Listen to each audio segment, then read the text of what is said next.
చంద్రబాబు నాయుడు గారు ముఖ్యమంత్రి అయ్యి కూటమి ప్రభుత్వం అధికారంలోకి వచ్చిన తర్వాత ఈ కక్ష రాజకీయాలకి సామాన్య ప్రజలు వైఎస్ఆర్ కాంగ్రెస్ పార్టీ నాయకులే కాకుండా విద్యార్థులను కూడా విడిచిపెట్టట్లేదు. దానికి ఉదాహరణ వైఎస్ఆర్ కాంగ్రెస్ పార్టీ విశాఖపట్నం జిల్లా విద్యార్థి విభాగం అధ్యక్షుడు కొండారెడ్డిని అరెస్టు చేసి మీడియా ముందు ప్రజెంట్ చేసిన తీరు, కొండారెడ్డి అరెస్టు గురించి ఐటీడీపీ కానీ తెలుగుదేశం సోషల్ మీడియాలో కానీ తెలుగుదేశానికి సంబంధించి ఎల్లో మీడియాకి సంబంధించిన టీవీ ఛానల్స్లో కానీ పత్రికలు వచ్చిన కథనాలు కానీ నిదర్శనం. ఇంటి ఈ రాష్ట్రంలో గత 17 నెలలుగా ఈ చేతగాని అసమర్థ ప్రభుత్వం చేసే తప్పులను కానీ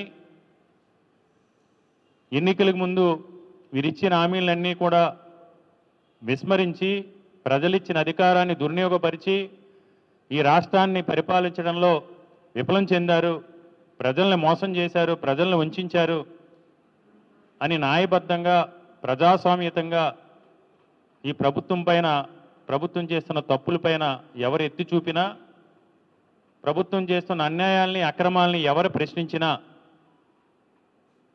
పోలీసు వ్యవస్థను వారి చేతుల్లోకి తీసుకుని కుట్రలు కుతంత్రాలు చేసి ఈరోజు నోరు నొక్కే ప్రయత్నం చేస్తూ ఉన్నారు.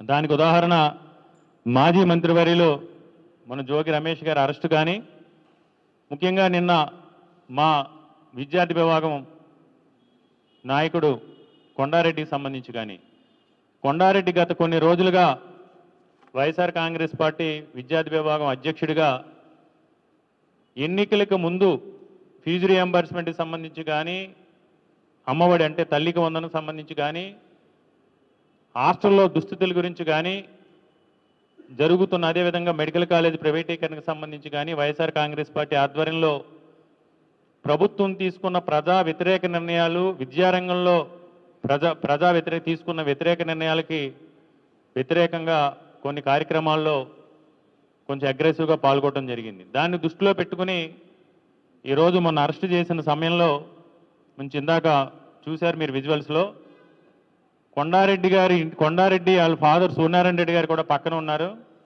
వాళ్ళ ఇంటి దగ్గర నుంచి Visakhapatnam task force police station కరెక్ట్గా 3.1 కిలోమీటర్. కొండారెడ్డి పట్టుకెళ్ళిన వాళ్ళ స్కూటర్ ఏదైతే ఉందో అది వాళ్ళ ఫాదర్ పేరు మీద ఉంది. ఆయనకి దానికి జీపీఎస్ ట్రాకింగ్ ఉంది. ప్రతి రైడు కూడా స్విచ్ ఆన్ చేసి ఆఫ్ చేసిన దగ్గర నుంచి కూడా రైడు రికార్డ్ అవుతుంది. 7 గంటలకి కొండారెడ్డి ఇంటి దగ్గర నుంచి వెళ్ళిన తర్వాత కరెక్ట్గా 3.1 కిలోమీటర్ గూగుల్ మ్యాప్స్లో కూడా రికార్డ్ అయ్యి ఉంది. టాస్క్ ఫోర్స్ పోలీస్ స్టేషన్ దగ్గర మార్నింగ్ ఆగింది. తర్వాత 3:59 మధ్యలో 11.1 కిలోమీటర్ ఆ ఓలా వెహికల్ విశాఖపట్నంలో అటు తిరిగి ఇటు తిరిగి ఇందాక ఎఫ్ఐఆర్లో చూపించినట్టు 7:15కి కొండారెడ్డిని అరెస్ట్ చేస్తే అన్ని ఆధారాలతో సహా ఉంటే ఎవిడెన్స్ కూడా ఇచ్చింది ఐటీడీపీ వాళ్ళే. ఐటీడీపీ వాళ్ళు ఫేస్బుక్లో ఒక వీడియో పెట్టారు. ఆ వీడియోలో వెనకాల కిన్నెరా థియేటర్ పక్కన ఒక టైర్ షాప్కి సంబంధించిన హోర్డింగ్ ఉంది. మనం ఆ విజువల్స్ వాళ్ళ తల్లిదండ్రులు చూస్తే అది అక్కడ అరెస్ట్ చేసింది కొండారెడ్డిని.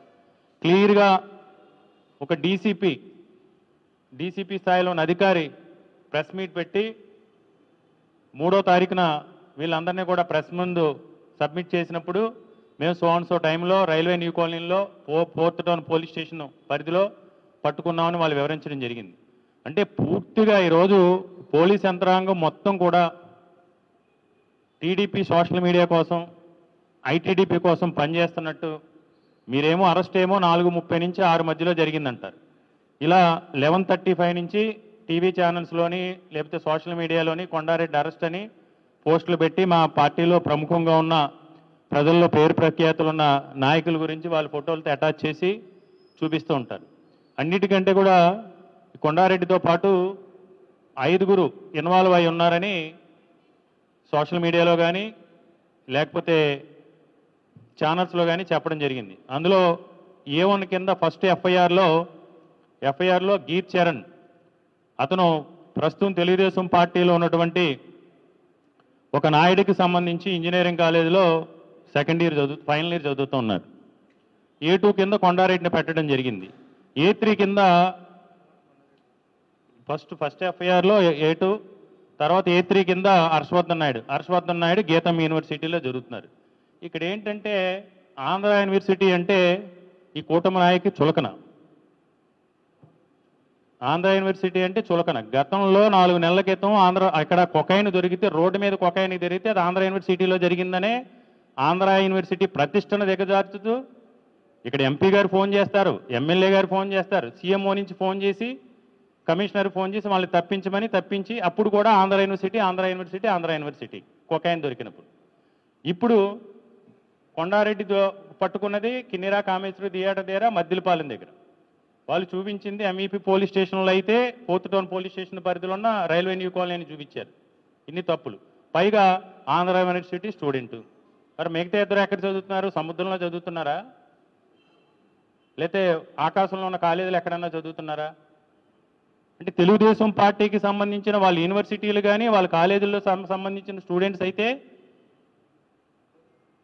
వాళ్ళు ఎక్కడ చదువుతున్నారో చెప్పరు. ఆంధ్ర యూనివర్సిటీ అంటే ప్రభుత్వాన్ని కాబట్టి, ప్రతిష్ఠ ఉంది కాబట్టి, ఆ ప్రతిష్టను దిగదార్చిన ఎవడు అడిగేవాళ్ళు లేదు కాబట్టి ఏం జరిగినా ఆంధ్ర యూనివర్సిటీ అని చెప్తారు. గీత్ చరణ్ అనే అతను ఇచ్చిన స్టేట్మెంట్ని లాస్ట్ పేరాలో గీత్ చరణ్ ఇచ్చినట్టు కాకుండా సిఐ ఇచ్చినట్టు రాశారు.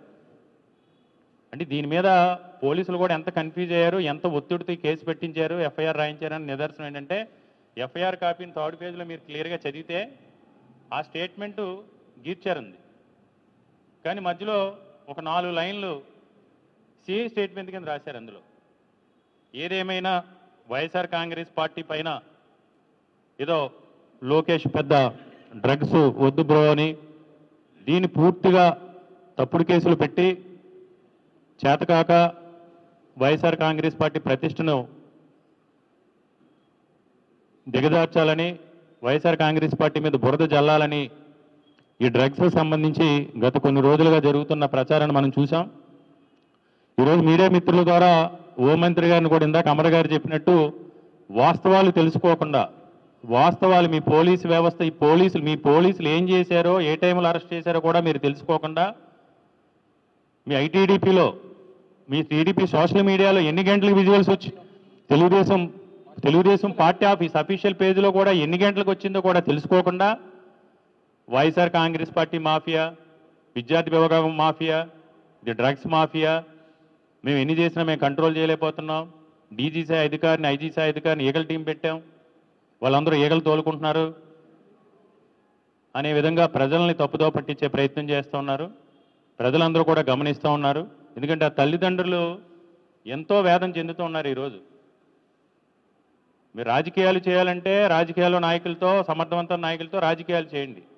ఎంతో భవిష్యత్తు ఉన్న విద్యార్థులతో ఆ కుటుంబాల్లో మనోభావాలు దెబ్బతినే విధంగా ఈరోజు ఆ కొండారెడ్డి ఒకటే చెప్తా ఉన్నాడు, నన్ను కొట్టి నానా చిత్రహింసలు పెట్టి నా చేత ఎఫ్ఐఆర్ స్టేట్మెంట్ తీసుకున్నారు. మీరు ప్రపంచంలో ఏ దేశం తీసుకెళ్ళినా లాలాజలం టెస్ట్కైనా, బ్లడ్ టెస్ట్కైనా, నీల్స్ తీసుకున్నా, ఎయిర్ తీసుకున్నా నేను డ్రగ్స్ వాడలేదు. డ్రగ్స్ వాడకానికి సంబంధించి ఎలాంటి టెస్టులు చేసుకున్నా నేను దానికి సిద్ధంగా ఉన్నాను. నాకు డ్రగ్స్ అనేది మీరు ఎలాంటి పరీక్షకైనా నేను సిద్ధం. నా చేత బలవంతంగా నాకు డ్రగ్స్ అలవాటు ఉందని కొట్టి హింసించి పోలీసులు కొండారెడ్డి చేత స్టేట్మెంట్ ఇప్పించారు. అతను ఒకటే చెప్తా ఉన్నాడు ఈరోజు జడ్జి గారి సమక్షంలో, ఏ టెస్ట్ చేసినా, లాలాలజన్ చేసినా, లేకపోతే నెయిల్స్ తీసుకున్నా, ఏది తీసుకుంటారు కదా డ్రగ్స్, ఎయిర్ తీసుకున్నా, బ్లడ్ తీసుకున్నా, ఏ శాంపిల్స్ తీసుకున్నా నేను సిద్ధంగా ఉన్నా అని చెప్తున్నారు.